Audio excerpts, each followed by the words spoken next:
Hello, Forrest here, and welcome to a reading of quotes. And I pulled up on my laptop, and this is from Emil Cioran, the Romanian and French writer, philosopher.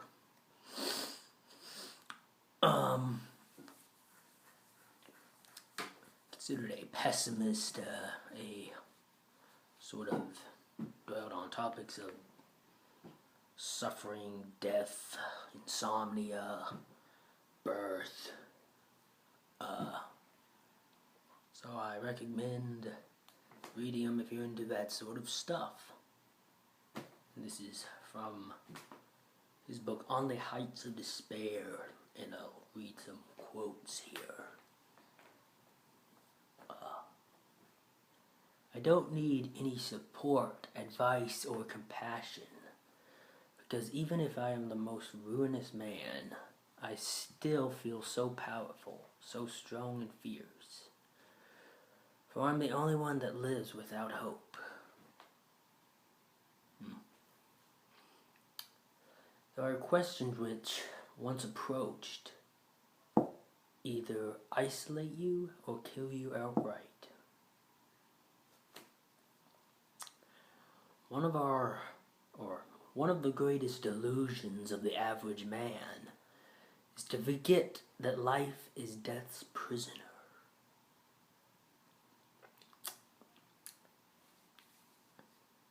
Haven't people learned yet that the time of superficial intellectual games is over? That agony is infinitely more important than syllogism? That a cry of despair is more revealing than the most subtle thought? And that tears always have the deeper roots than smiles? Knowledge is the plague of life, and consciousness an open wound in its heart. If there was a god of sorrow, he would grow black heavy wings to soar not for the skies, but for inferno. What we want is not freedom, but its appearances. It is for these simulacra that man has always striven, and since freedom, as has been said, is more than a sensation, what difference is there between being free and believing ourselves free?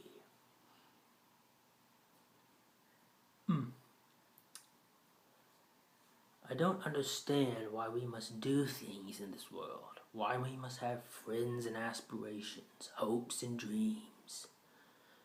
Wouldn't it be better to retreat to a faraway corner of the world where all its noise and complications would be heard no more? Then we could renounce culture and ambitions.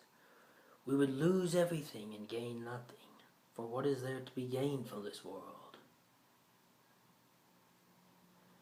We are so lonely in life that we must ask ourselves if the loneliness of dying is not a symbol of our human existence.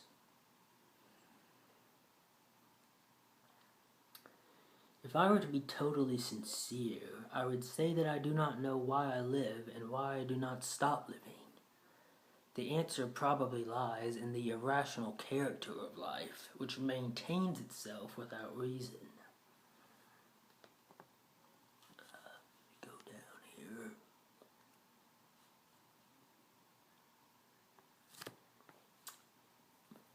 How important can it be that I suffer and think? My presence in this world will disturb a few tranquil lives and will unsettle the unconscious and pleasant naivete of others. Although I feel my tragedy is the greatest in history, greater than the fall of empires, I am nevertheless aware of my total insignificance. I am absolutely persuaded that I am nothing in this universe. Yet I feel that mine is the only real existence. I would like to go mad on one condition, namely, that I would become a happy madman, lively and always in a good mood, without any troubles and obsessions, laughing senselessly from morning till night. I cannot contribute anything to this world because I only have one method: agony.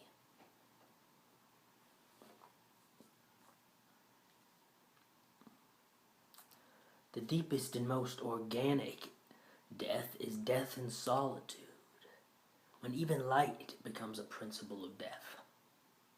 In such moments you will be severed from life, from love, smiles, friends, and even from death. And you will ask yourself if there is anything besides the nothingness of the world and your own nothingness. How I wish I didn't know anything about myself and this world.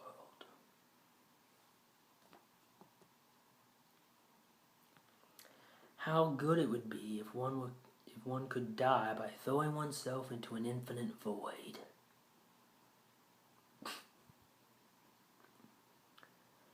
Great joys, why do they bring us sadness? Because there remains from these excesses only a feeling of irrevocable loss and desertion which reaches a high degree of negative intensity. At such moments, instead of gain, one keenly feels loss. Sadness accompanies all those events in which life expends itself. Its intensity is equal to its loss. Thus death causes the greatest sadness. To tell the truth, I couldn't care less about the relativity of knowledge, simply because the world does not deserve to be known.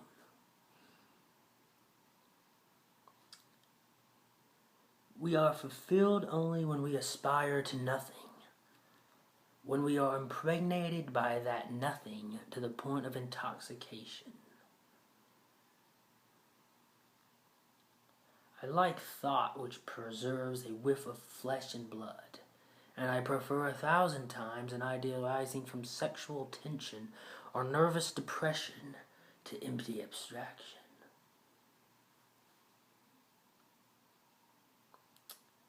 The terrifying experience and obsession of death, when preserved in consciousness, becomes ruinous. If you talk about death, you save part of yourself. But at the same time, something in your real self dies, because objectified meanings lose the actuality they have in consciousness. I'm displeased with everything. If they made me God, I would immediately resign.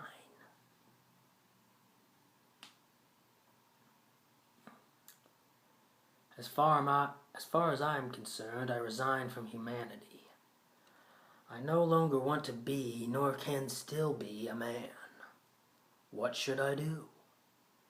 Work for a social and political system? Make a girl miserable? Hunt for weaknesses in philosophical systems? Fight for moral and aesthetic ideals? It's all too little. I renounce my humanity even though I may find myself alone. But I'm not already alone in this world, from which I no longer expect anything. And with that, I will stop for now, after taking a sip of Mountain Dew. Yeah. Emil Cioran on the Heights of Despair. More quotes to come.